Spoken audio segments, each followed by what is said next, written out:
Buenas tardes a todos. Doy inicio a este ciclo de entrevistas que vamos a tener por nuestro canal de YouTube en el Instituto de Estudios Históricos de la Universidad Nacional de 3 de Febrero.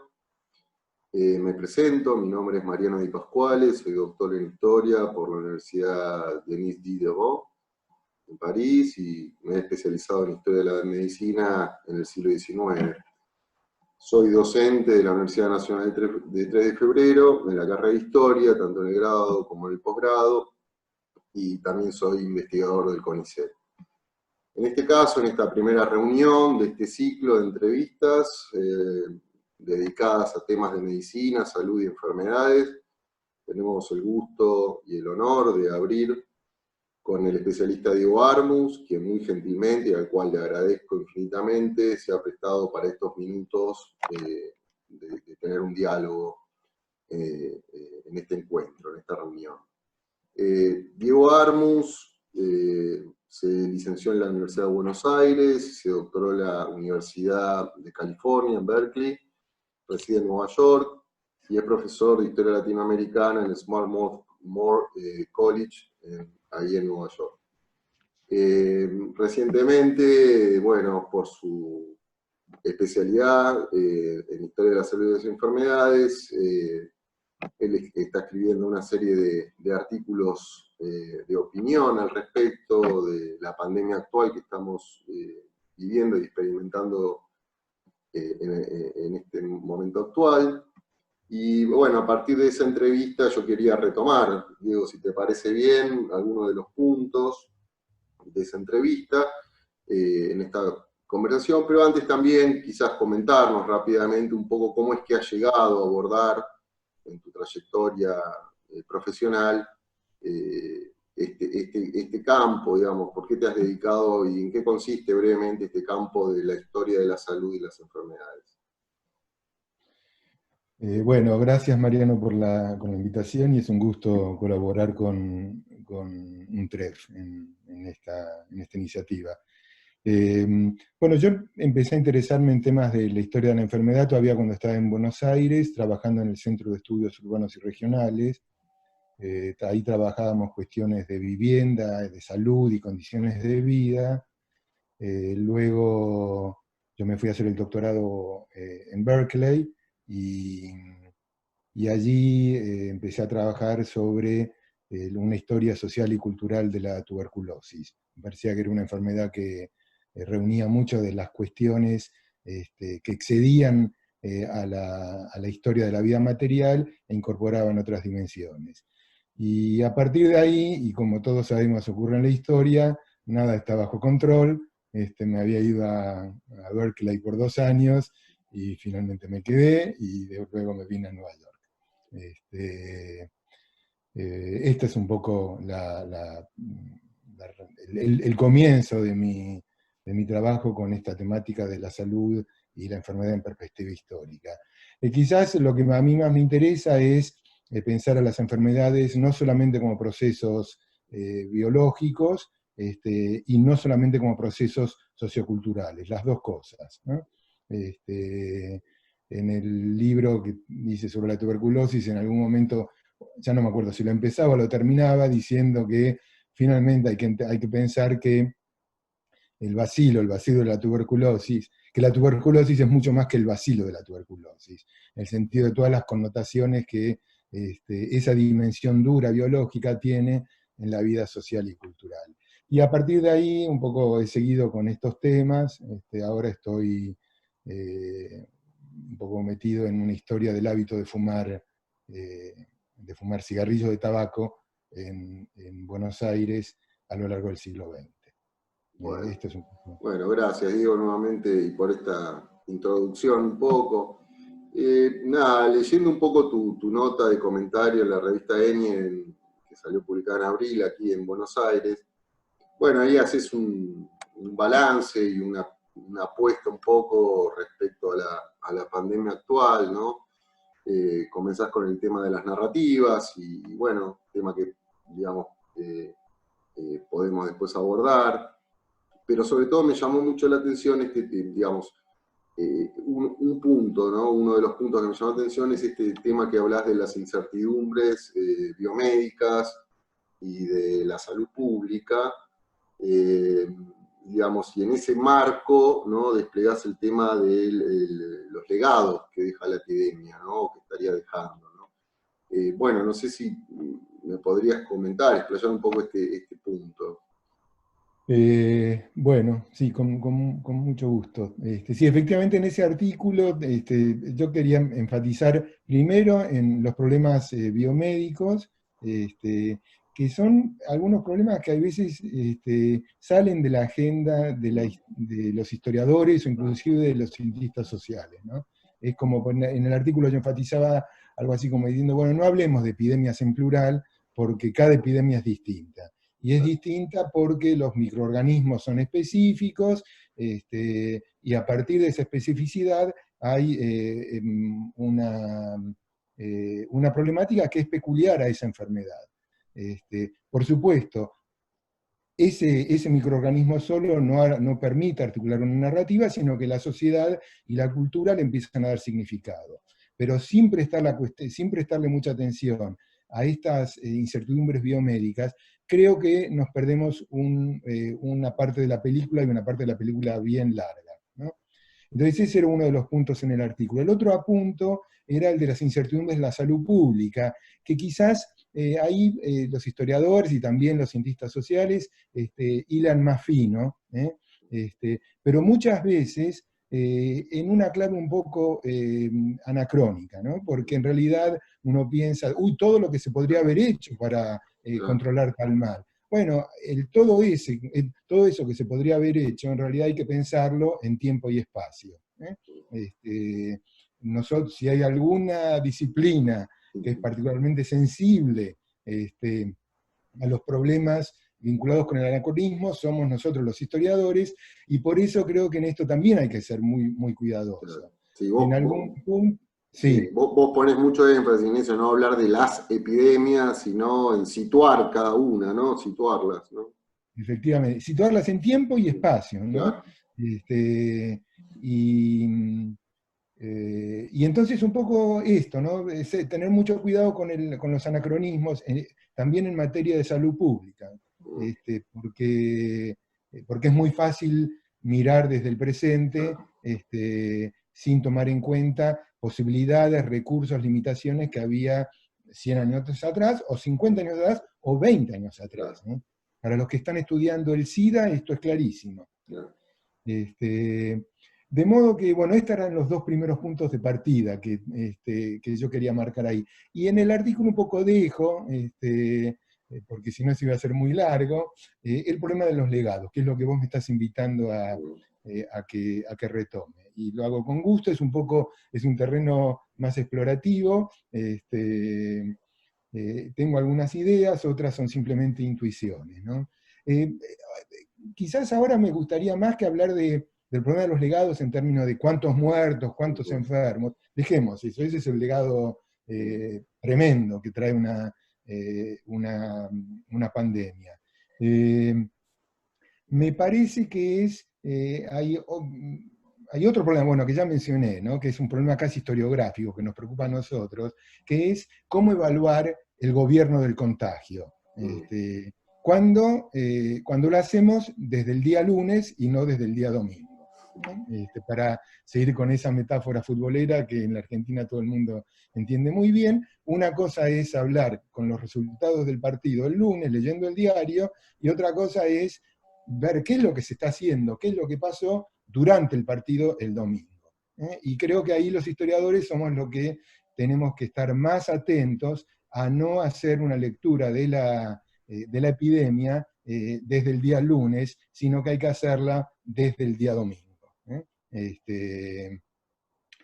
Pero este es efectivamente un problema muy de los historiadores. Para ponerlo en términos muy duros, pensar críticamente las insensateces que está haciendo Bolsonaro en Brasil hoy no es un anacronismo, porque se sabe muy bien al día de hoy algunos de los instrumentos que se tienen para gobernar esta crisis. Algunos, no todos. No, Este, es mucho más complicado, y acá sí hay que ponerse en el lugar, el día domingo y no el lunes, cómo manejar una cuarentena, que yo sé que en la Argentina se está transformando en un tema caliente, en la Argentina y para el caso en todos lados del mundo. Cómo abrir, cuándo abrir, de qué modo, etcétera, ¿no? Ese es un tema tremendamente delicado, y yo lo que quisiera pensarlo de que en realidad las mezquindades de la política de cada día un poco son puestas a un lado, y queda esta discusión, que sí es una discusión, un poco se hace en términos éticos un poco más sensible, si se quiere, a los problemas y las urgencias que trae la, la pandemia. Pero entonces, no es esto lo que me interesaba traer. Me interesa traer otro tipo de problema en cuanto a legados, que es lo que uno lee todos los días, como lo que yo llamaría un arsenal de vaticinios para el corto, mediano y largo plazo. Lo que va a venir luego que la epidemia se termine. Y en esto hay de todo. No sé, si no, voy a tratar de armar un popurrí de estos vaticinios. Algunos desde supuestamente la epidemiología a la cultura. Por ejemplo, están los que dicen que ya las ciudades no van a ser como eran, primer punto. Otros que dicen, estamos frente a la mayor crisis de la historia del capitalismo. En algunos casos estoy citando textual. Están otros que están hablando de que lo que nos espera en realidad es un mundo sin besos y sin sonrisas, porque vamos a estar condenados a el uso del barbijo.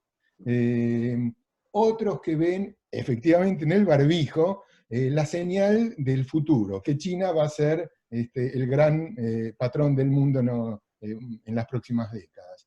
Otros, estamos ahora haciendo una entrevista en Zoom, otros que encuentran en la virtualidad de Zoom una suerte de anticipo de cuán superfluos van a ser nuestros cuerpos.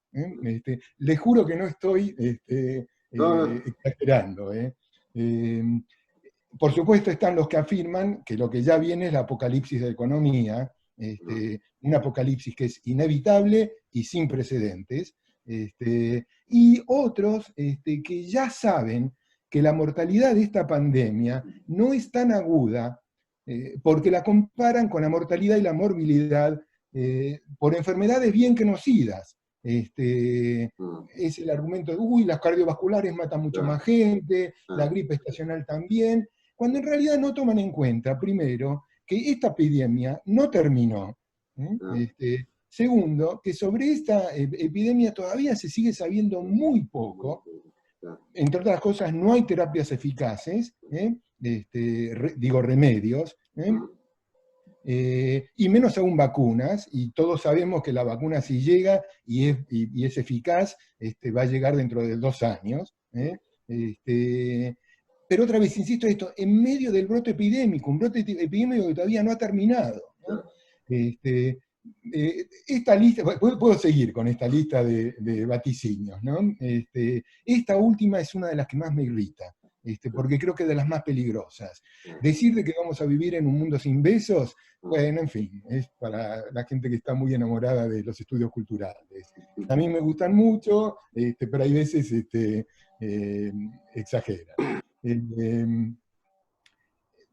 Entonces, pareciera ser que la pandemia esta del COVID, de algún modo, está alimentando una irrefrenable pulsión a pensar que este evento es distinto, es fundante de algo nuevo, que ya nada será igual.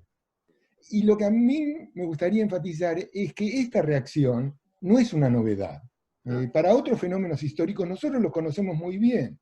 Al menos en el mundo occidental, los tiempos críticos, y la pandemia es un momento crítico, suelen ser pensados por quienes los vivimos como únicos y diferentes. Y entonces aquí algo está esta idea de que bueno, esto es un parteaguas. Ya otra vez, ya nada va a ser igual. Pareciera ser que incomoda mucho la lectura aproximativa, la falta de certezas, las tentativas de la epidemiología y la salud pública, que trabajan en la neblina y ajustan casi a diario cómo gobernar el brote epidémico. Y esto pareciera ser que el lector, y algunos, estoy hablando de intelectuales muy formados, pareciera ser que no logran contenerse. En algún punto pensaba, mientras yo vivía esta pandemia, que un tema clave era cuánta resiliencia uno tiene, uno individualmente y también las sociedades, para lidiar con este mundo de incertidumbres. Porque no es que los epidemiólogos les gusta salir cada semana y que te cambien el libreto. Es que ellos juegan con las probabilidades, Claro. ¿no? Y todo eso va cambiando diariamente. Yo creo que este es uno de los problemas en este arsenal de vaticinios. El otro problema creo que también es una suerte de incomodidad o una suerte de imposibilidad de lidiar con la epidemia con un acontecimiento extraordinario y un acontecimiento histórico. Y si es un acontecimiento histórico, es un acontecimiento que está instalado en un flujo de cambios y continuidades, donde hay cosas que se modifican y cosas que se perduran. Otra vez, para nosotros los historiadores, esto es el pan de cada día. Nosotros sabemos que lo que tenemos que estar jugando siempre es qué cambia y qué perdura. Pero cuando uno lee este vaticinio, este arsenal de vaticinios, pareciera ser de que hay casi una imposibilidad de jugar con las continuidades. Yo creo que muchas de estas cosas se hacen a partir de lecturas como muy sencillas, o no muy sencillas, muy poco informadas de lo que ocurrió con la pandemia de 1918, la pandemia de influenza. Y no sé, si te parece, a mí me ayuda mirar un poco la pandemia con detalle para ver qué es lo que pasó con eso. Y yo no sé qué es lo que va a pasar con esta pandemia del COVID, pero algunas cosas sabemos de la pandemia del 18. No. Justamente te iba bueno, por un lado esto de una especie de pensamiento mágico, ¿no? Que se abre con todo esto, ¿no? Que es lo que estás diciendo con esto de los vaticinios. Y sí, sin duda, me gustaría ir un poco a ver alguna experiencia anterior, a ver que vos bien has estudiado, qué nos podría estar diciendo, ¿no? Para lo actual. Quizás empezar con una cosa. Sí. Yo no estudié esa pandemia, Sí. sí leí sobre ella y puedo contar un poco lo que yo leí, pero quizás una aclaración importante también, porque ese es otro de los clichés que estamos leyendo, en general no articulados por historiadores, que es ¿qué enseñanzas nos da la historia? ¿No? Nosotros sabemos, al menos yo, espero que coincidamos en esto, Mariano, yo estoy totalmente convencido que la historia no da clases, y el presente y el futuro son pésimos alumnos de la historia. La historia lo único que nos da es un sentido de complejidad. Por eso me parecía que valía la pena ver lo de la epidemia del 18. Y para reflexionar, ¿no? Nos invita a reflexionar la historia. Efectivamente, claro. Y que siempre las cosas son mucho más complicadas de lo que uno quisiera. La epidemia del 18 en Argentina y en América Latina se está estudiando, pero en América Latina no pegó tanto como pegó en otros lados. En Estados Unidos hizo mucho desastre, y hay una historiografía bastante rica e interesante sobre el tema, ¿no? Recuerdo algunos de estos textos donde empezaban algo así como con una visión casi desconsolada de un médico militar que en medio de la epidemia decía: nunca más hablaré de los grandes éxitos de la medicina, ¿no? Claro, el tipo estaba rodeado de un fracaso tras otro. El escepticismo lo único que hacía era descubrir la impotencia y la incapacidad que tenían para gobernar el contagio de un patógeno cargado de incógnitas. En 1918 no se sabía que era un virus. ¿Ok? Y esto es muy, muy importante. Entonces están otra vez en medio de la neblina. En Estados Unidos, donde parece que se originó aquí la pandemia, no en España. En España es en el primer lugar donde se hicieron los registros públicos, y por eso la pobre España quedó marcada como la dueña de la influenza o la gripe española. Claro. En Estados Unidos, donde se originó, hizo estragos. También hizo estragos en China, en India, en Indonesia, como decía, en América Latina, también mató, pero no fue tan brutal. Números gruesos, entre 40 y 100 millones de muertos. Ah. La mayoría jóvenes. Durante la pandemia y en años subsiguientes, se logró entender algo, las razones que explican este brote epidémico. Entre otras cosas, su extrema virulencia, la sintomatología, la rapidez con que se producía y se hacía evidente el contagio entre los humanos. Y otra cuestión, una conclusión muy importante, que es muy importante para ahora, para cómo estamos viviendo nosotros el COVID, los recurrentes picos en la mortalidad. La mortalidad de la epidemia, la pandemia del 18 dibuja una suerte de curva en W, con dos picos muy marcados. Sube mucho, luego baja mucho y luego vuelve a subir mucho. Este es el fantasma que tienen los epidemiólogos hoy en día con el COVID. Claro. Si no hay nuevos ciclos, nuevos rebrotes, claro. Exactamente, sí. Claro. La otra cuestión es que se invirtieron muchos recursos inmediatamente después de terminado el brote epidémico, pero no fueron totalmente infructuosos en relación a producir una vacuna. Otro fracaso. Un siglo más tarde, estamos en el 2020, un siglo más tarde, muchas de las preguntas asociadas con la epidemia del 18 persisten. Por ejemplo, se sigue sin entender qué fue lo que facilitó el desvanecimiento de la epidemia, visto que se carecía de remedios específicos para controlarla.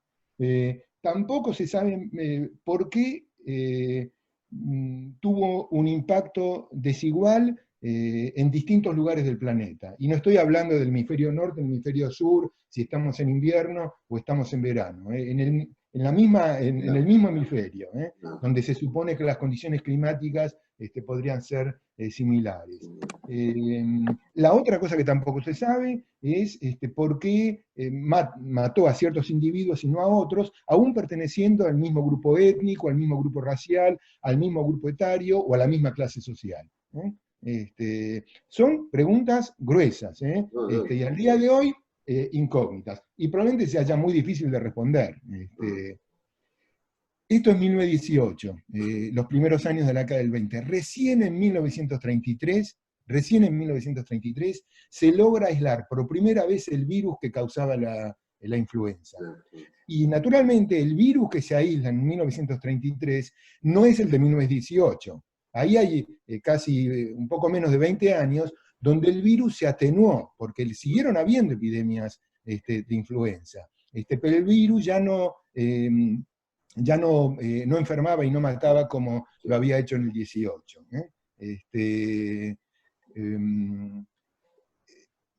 A la impotencia de la salud pública, a la impotencia biomédica, estamos claros acá, todas las cosas que la biomedicina, que venía de una performance esplendorosa.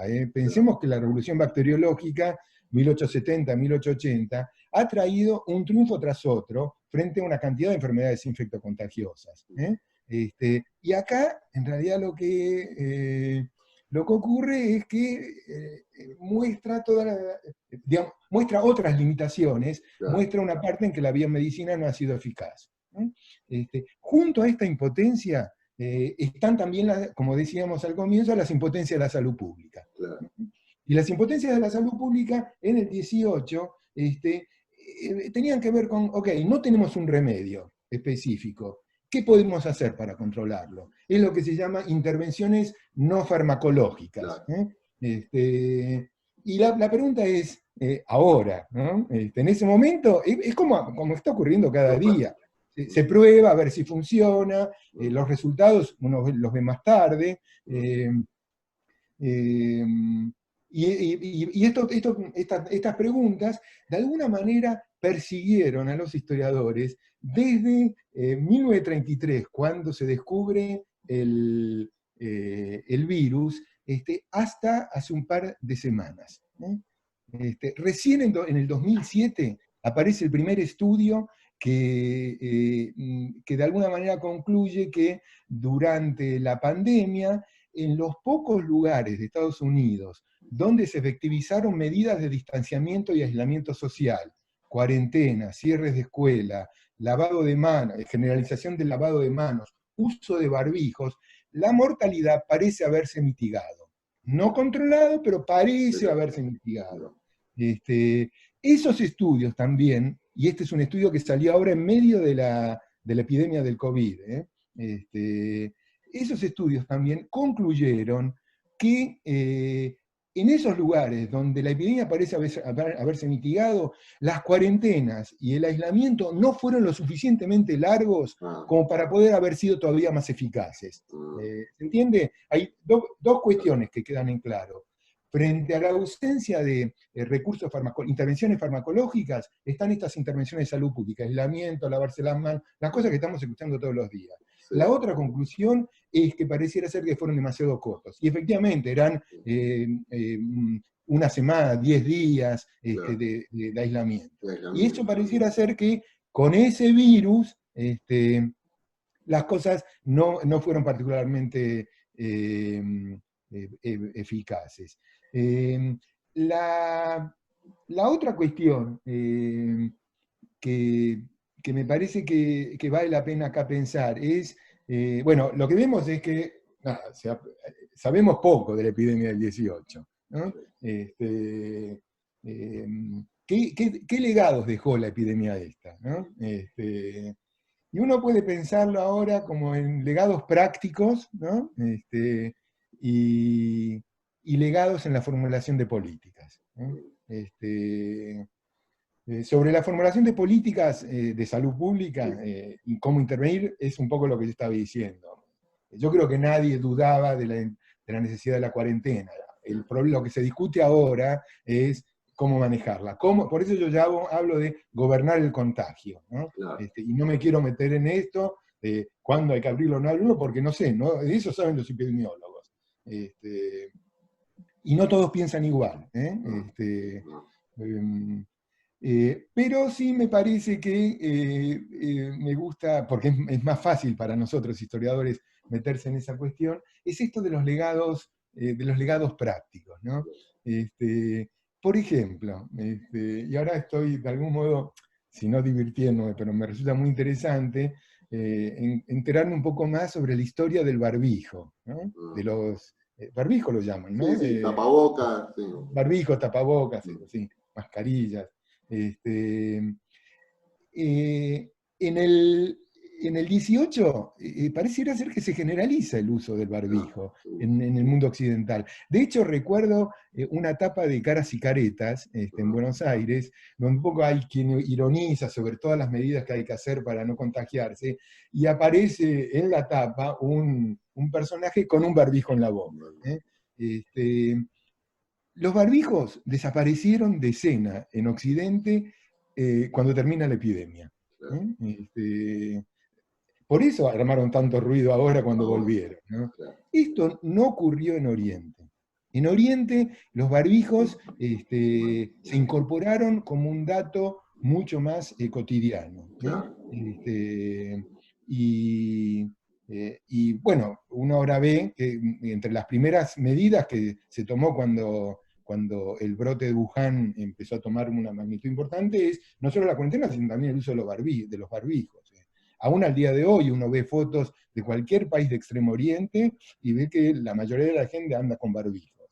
Y otra vez volviendo a los vaticinios y un poco en clave irónica, no creo que la gente que vive en Extremo Oriente no se bese. En fin, bueno, un primer punto. Legados prácticos que no cuajan del mismo modo en distintos lugares del planeta. En otro terreno, literatura. En Estados Unidos, los grandes escritores que cronican, digamos, los años 20 norteamericanos, ninguno menciona a la pandemia del 18. ni Hemingway, ni John Dos Passos, ni Scott Fitzgerald, no, ninguno de ellos. Hay así algunas como memorias casi autobiográficas de gente que vivió, que sufrió la influenza y sobrevivió. Pero en general no hay registro. Otra cuestión que los historiadores económicos norteamericanos estudiaron muy bien, y cualquiera que está un poquito informado de la historia norteamericana lo sabe, los años 20 fueron años en que la economía estuvo en una tremenda expansión. Es cierto, fue después de la guerra, de la Primera Guerra. La realidad es que no fue una hecatombe.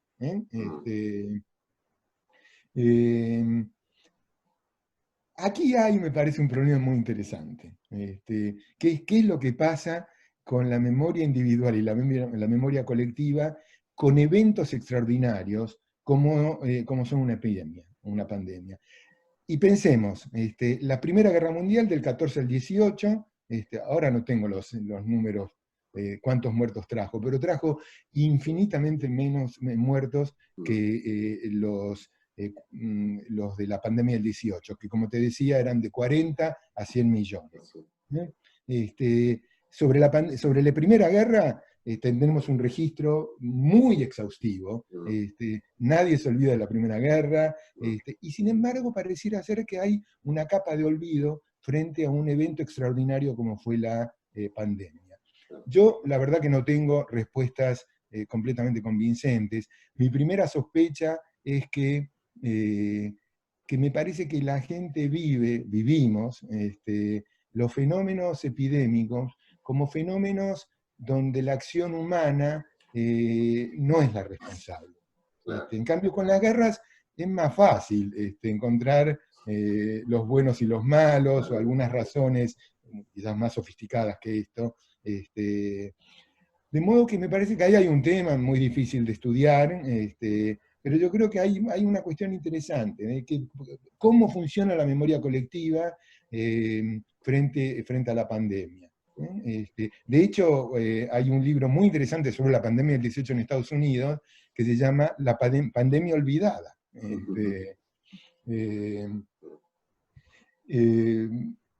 Ya, bueno, entonces me da la impresión que bueno, frente a estos vaticinios, no sé, yo invitaría un poco más a la prudencia. Yo sé que es inevitable, y que la mayoría de la gente que los escribe lo hace de buena fe y tratando de intervenir y de alguna manera de forjar un futuro mejor en el color que quieras. Pero creo que hay como una pulsión que mucha gente, inclusive intelectuales muy refinados, pareciera ser que no pueden controlar, ¿no? Bueno, era eso un poco lo que te quería contar de los legados. No, excelente, digo, la reflexión que estás haciendo, y la comparto, sí, creo que son momentos para pensar, y no, bueno, sí, evaluar un poco las cosas, no precipitarse, ¿no? Tanto en algunas afirmaciones, ¿no? Tan contundentes, ¿no? Y bueno, no, me pareció muy buena tu exposición, de la cual rescato varios puntos, el tema de no generalizar las epidemias y situar históricamente, temporalmente, en espacio, cada una de ellas, toda esta, digamos, ir a buscar algunas otras experiencias anteriores, ¿no? Para justamente, en todo caso, reflexionar, no para hacer pedagogía, sino más bien para reflexionar en torno a estos fenómenos concretos, ¿no? Entonces, yo quería retomar algunos de esos puntos que habías hablado y escrito en tu entrevista, ¿no? Así que bueno, yo te agradezco muchísimo este espacio, creo que fuiste muy, muy claro, y bueno, un placer haberte escuchado. Bueno, y un gusto de verte, espero que la próxima nos veamos en vivo y en directo. Tal cual, Diego, tal cual. Ok, bueno, un abrazo. Un abrazo grande, gracias.